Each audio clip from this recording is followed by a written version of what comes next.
சின்ன மருமகள் அடுத்த வர எபிசோடில் பார்த்தீங்கன்னா தமிழ்ச்செல்வியோட பிறந்த நாளை கிராண்டாக செலிப்ரேட் பண்ணலான்னு சொல்லிட்டு பலூன்லாம் வச்சு டெக்கரேஷன் பண்ணி கேக்கெல்லாம் வந்து பாட்டி வந்து வாங்கி வச்சுருப்பாங்க. ஆனால் சேதுபதியோட சித்தி வந்து இவளுக்கு அதுக்கு வந்து இந்த கொண்டாட்டலாம் அப்படின்னு சொல்லிட்டு திட்டுவாங்க.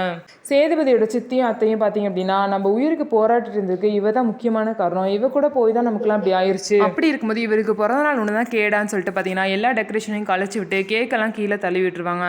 அதுக்கப்புறம் தமிழ்ச்செல்வி வந்து அம்மாச்சி கிட்ட வந்துட்டு, நீங்கள் எதுக்கு அம்மாச்சி இதெல்லாம் பண்ணிட்டு இருக்கீங்க, நான் இதெல்லாம் கேட்டேன்னா எதுக்காக இந்த மாதிரிலாம் பண்ணி எல்லாரும் வந்து மனசு கஷ்டப்படுற மாதிரி பண்ணீங்க, எனக்கு உங்களோட ஆசீர்வாதமே போதும், வேறு எதுவுமே தேவையில்லைன்னு சொல்லிட்டு என்னை ஆசீர்வாதம் பண்ணுங்கன்னு சொல்லிட்டு உங்கள் அம்மாச்சி கிட்ட ஆசீர்வாதம் வாங்கிட்டு போகிறாங்க. அதுக்கப்புறம் காலேஜ் போன தமிழ்ச்செல்விக்கு அங்கே கேக்லாம் வாங்கி பார்த்தீங்க அப்படின்னா அவங்களோட பர்த்டேவை செலிப்ரேட் பண்ணுறாங்க. இதனால தமிழ்ச்செல்வி ரொம்பவே சந்தோஷமாக இருக்காங்க. இன்னொரு சைடு தமிழ்ச்செல்வியோட தங்கச்சி பார்த்தீங்க அப்படின்னா சேதுபதி கிட்ட போயிட்டு, நீங்கள் அக்காவோட பிறந்த நாளுக்கு என்னென்னலாம் பண்ணீங்க, ஆனால் இப்போ வந்து அக்கா வந்து பார்க்க கூட மாட்டீங்க, அவளுக்கு விஷ் கூட பண்ண மாட்டீங்க, நீங்கள் கண்டிப்பாக பிறந்தநாள் முடியறதுக்குள்ளே அவளுக்கு ஏதாவது பரிசு கொடுப்பீங்க அப்படின்னு சொல்லிட்டு சொல்கிறாங்க.